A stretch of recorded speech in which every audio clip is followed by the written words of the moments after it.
September 13th, 1942. Early morning. The western edge of Stalingrad lay under a low haze of smoke and dust drifting from the Volga.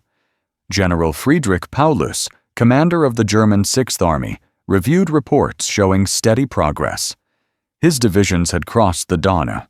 Soviet resistance appeared disorganized. The city ahead was shattered, exposed, and seemingly within reach. To Paulus and his superiors, the logic was straightforward.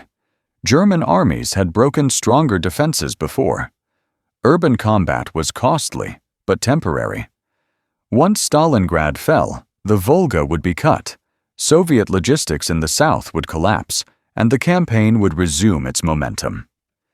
Nothing in the situation suggested catastrophe. What Paulus could not see was that the battle unfolding in front of him was no longer about terrain, tactics, or courage. It was about capacity, and the balance of that capacity had already shifted.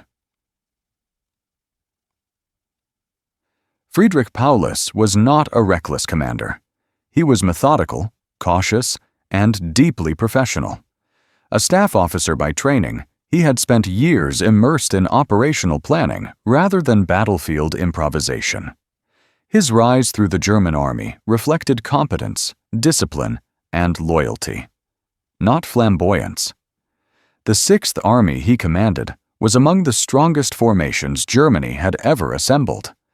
Over 250,000 men, supported by thousands of artillery pieces, armored units, and experienced officers hardened by years of fighting across Europe and the Soviet Union. By the summer of 1942, it had crushed opposition in Ukraine and advanced hundreds of kilometers eastward. German doctrine still rested on principles that had delivered victory repeatedly since 1939. Concentration of force, aggressive maneuver, relentless pressure. Enemy formations, once encircled or broken, were expected to collapse.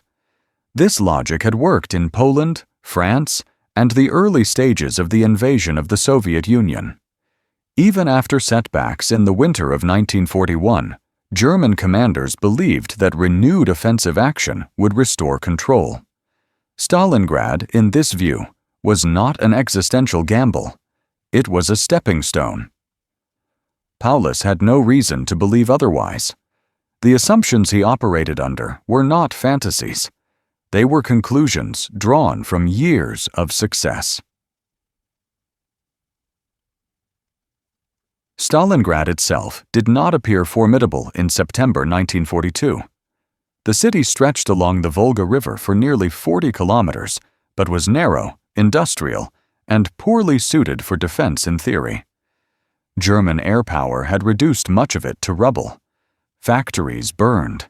Housing blocks collapsed. Entire districts ceased to exist. Yet the terrain created by destruction altered the battle in subtle ways. Rubble eliminated long sight lines. Craters replaced streets. Buildings became fortresses. Movement slowed to meters per day. Weather added another constraint. Dust and smoke choked visibility. Autumn rains turned open ground into mud. Supply routes, already strained by distance, became unreliable. German logistics had been stretched thin long before Stalingrad. Rail lines ended far to the west. Trucks consumed fuel faster than it could be delivered. Spare parts, ammunition, and replacements arrived late or not at all. But these problems were familiar. German armies had endured logistical strain before and continued advancing. Paulus believed Stalingrad could be taken before winter forced a pause. On paper, the situation remained manageable. That paper, however, did not account for what the Soviet system was preparing beyond the city.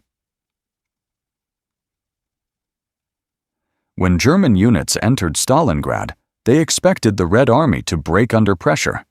Instead, Soviet resistance intensified.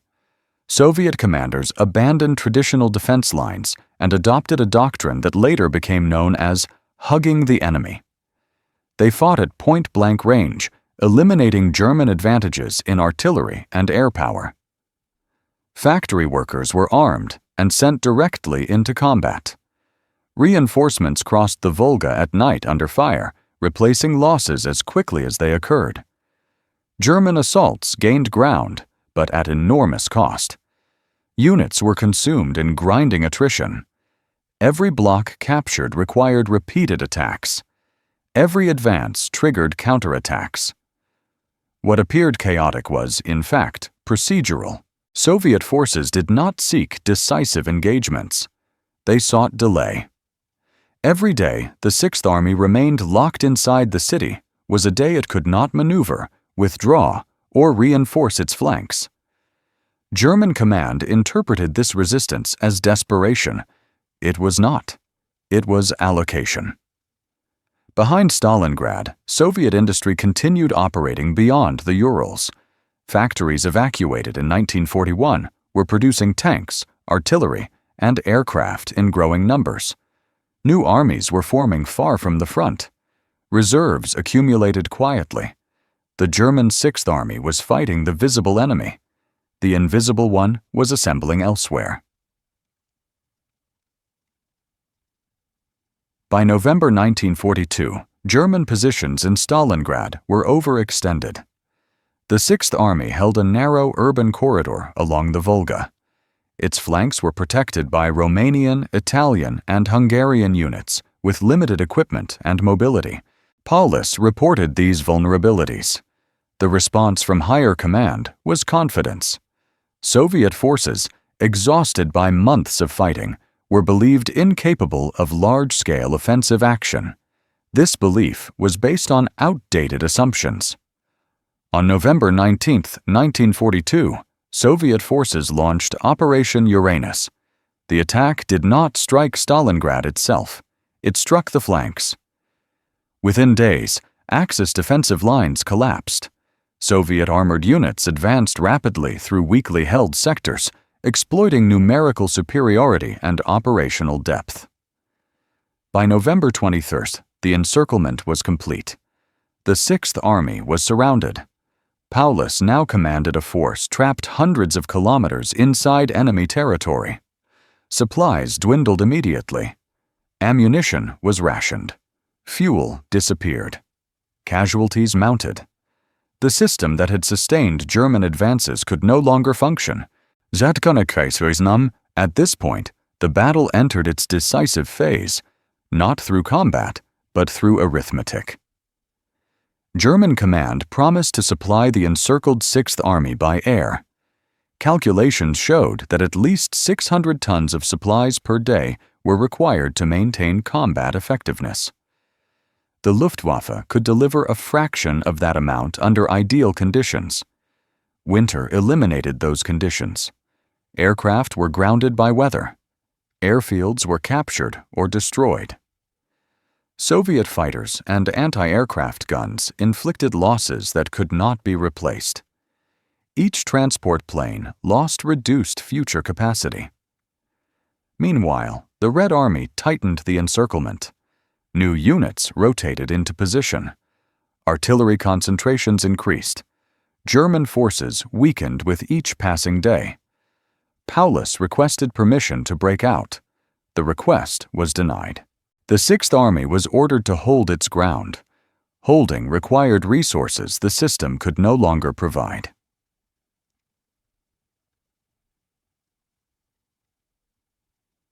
By January 1943, the Sixth Army had ceased to exist as a functional force. Units were reduced to fragments. Soldiers suffered from starvation, frostbite, and disease.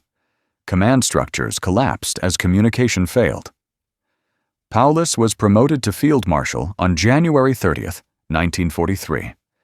No German Field Marshal had ever surrendered. The implication was clear. 2 days later, Paulus capitulated. Over 90,000 German soldiers entered captivity. Fewer than 6,000 would return home.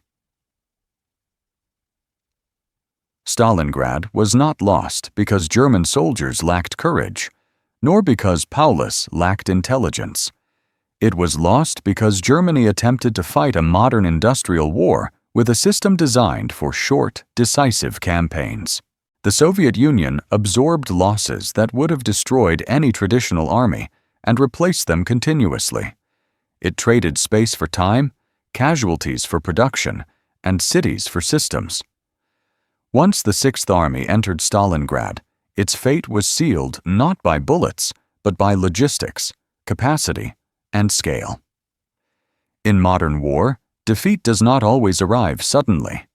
Sometimes it arrives the moment a system commits itself to a problem it cannot sustain. Stalingrad was lost long before the surrender. It was lost the moment Germany chose to fight a war of endurance with a system built for speed,